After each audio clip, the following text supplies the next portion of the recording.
Hello class 7 students, welcome everyone. So we'll move to the next topic of the chapter of physical and chemical changes, that is rusting of iron today. Okay, rusting of iron. Uh, okay, so what is rusting of iron? First of all, when an iron object is left in air, when an iron object is left in air or say in water for a considerable time, then it gets covered with a red brown flaky substance which is called as rust. Which is called as what? Rust. Okay, so this is called only rusting of iron. Okay, and during the rusting of iron, the iron metal combines with oxygen of air. We are leaving the iron object where? In the air, right? So air contains oxygen. So the iron metal combines with the oxygen of air in presence of water or moisture to form a compound called as iron oxide.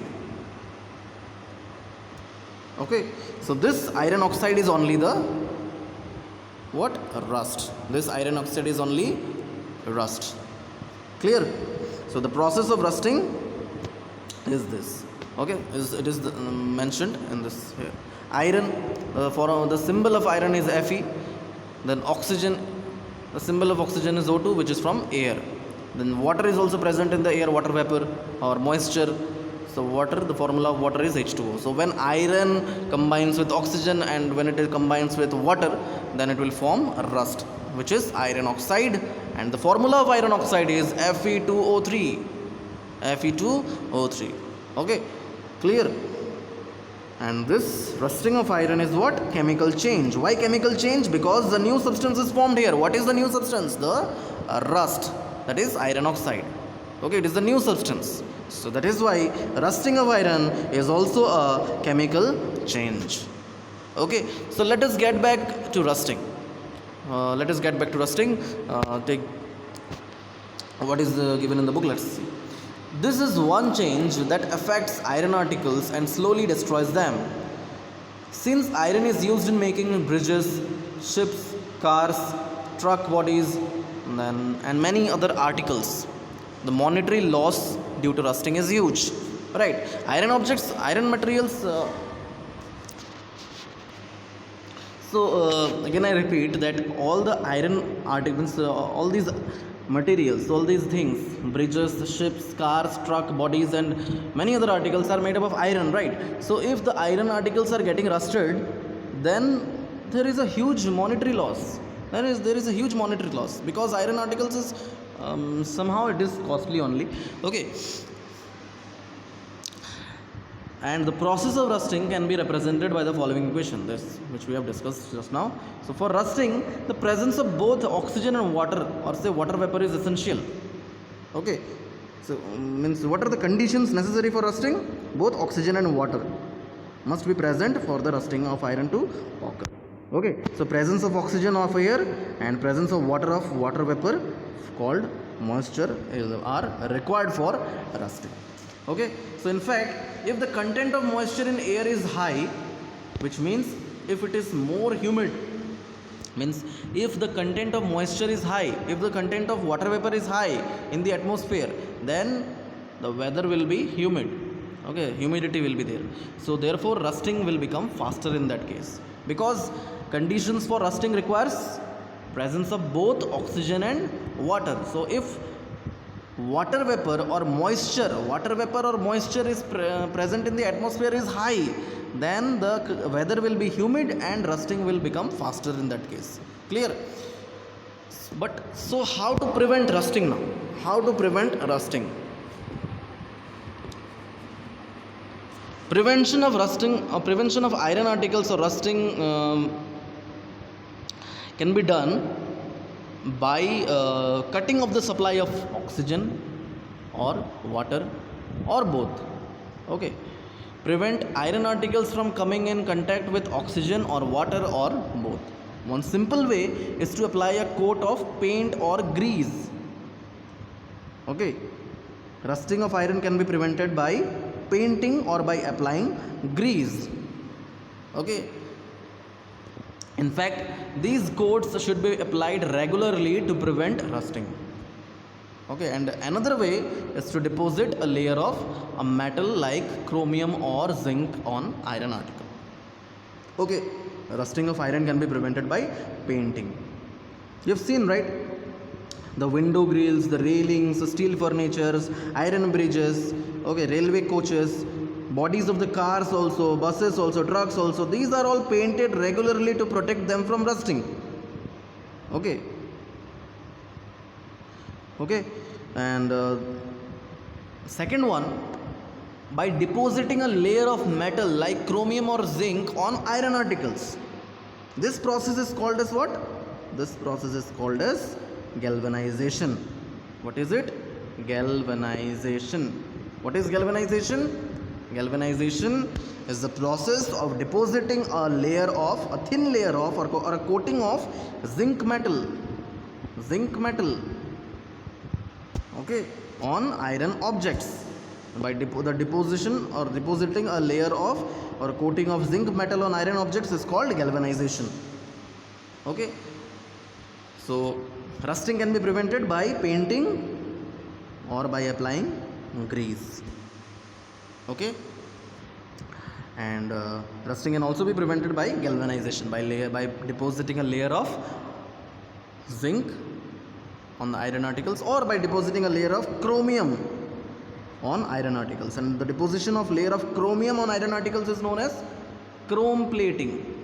Chrome plating. Both chromium and zinc are metal objects. Okay, iron is also a metal object. Clear? This process of depositing a layer of zinc on iron is called galvanization, and the iron pipes we use in our homes to carry water are galvanized to prevent rusting.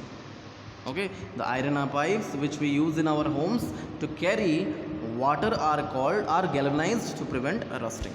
You know that ships are made of iron and a part of them remains underwater. So on the part above water also water drops keep clinging to the ship's outer surface. So moreover, the water of the sea contains many salts, and the salt water makes the process of rust formation faster. Therefore, ships suffer a lot of damage from rusting in spite of being painted.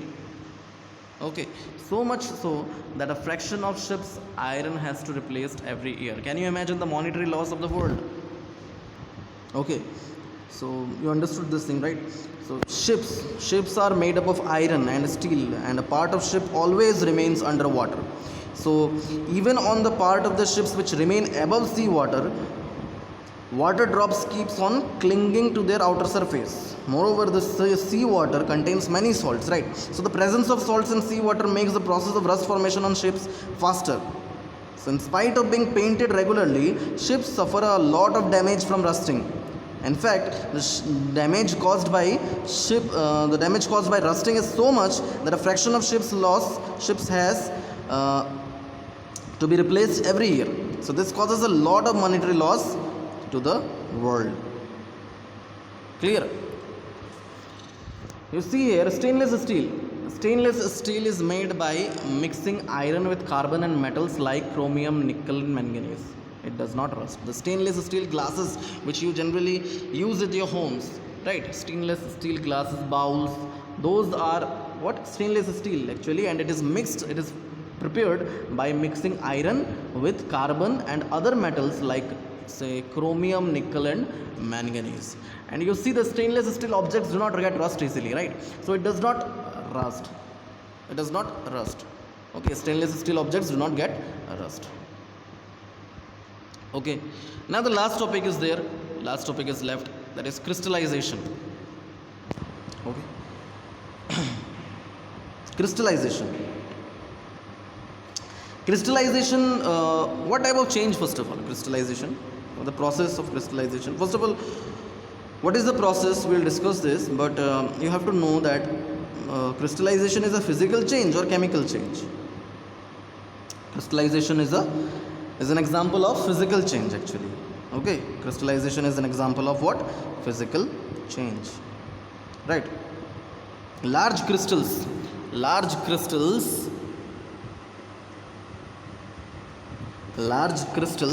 of pure substances can be obtained from their solutions by the process of crystallizations. So the solid substances are usually purified by the process of crystallization, and crystallization is an example of physical change. Okay. In class 6, you have learned that salt can be obtained by the evaporation of seawater, right? Salt can be obtained by the evaporation of the seawater, because seawater contains large amount of salt dissolved in it, right? So salt can be separated from the seawater by the process of evaporation. So the process of evaporation is not a good technique.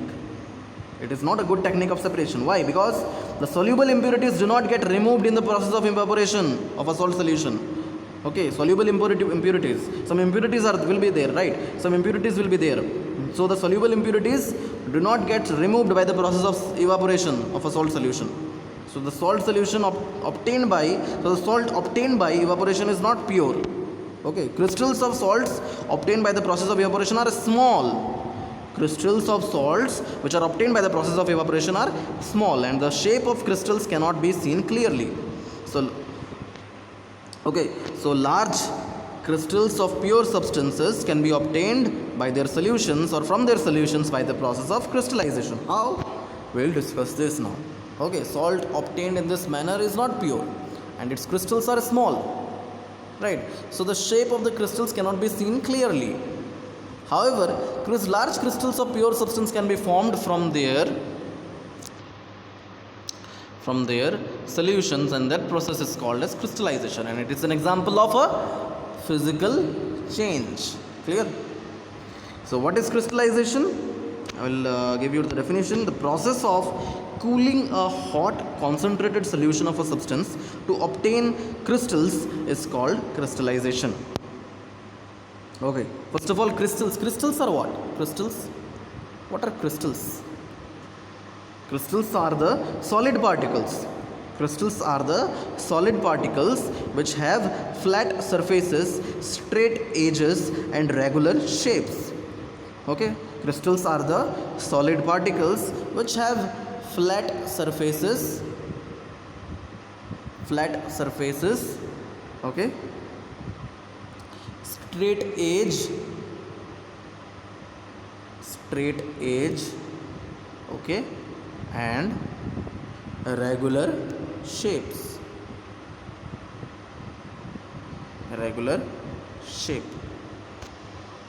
okay.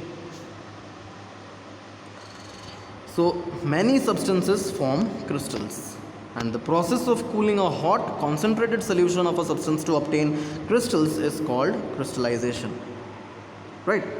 Crystallization is used to obtain large crystals of a pure solid substance from the impure solid substance. Okay, there is an activity by which crystallization, you can understand crystallization easily. So in this activity, you have to take a cup full of water in a beaker and add a few drops of dilute sulfuric acid on it.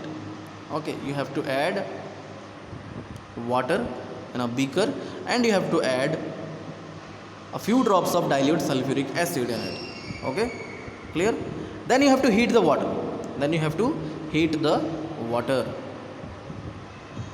Okay, when it starts boiling, add copper sulfate powder slowly while stirring continuously. Clear?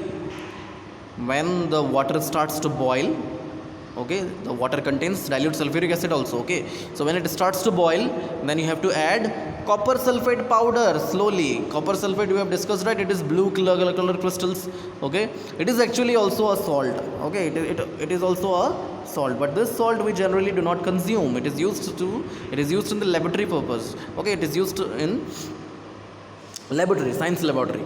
Okay, so when it starts boiling, add copper sulfate powder slowly while stirring continuously. Continue adding copper sulfate powder till no more powder can be dissolved.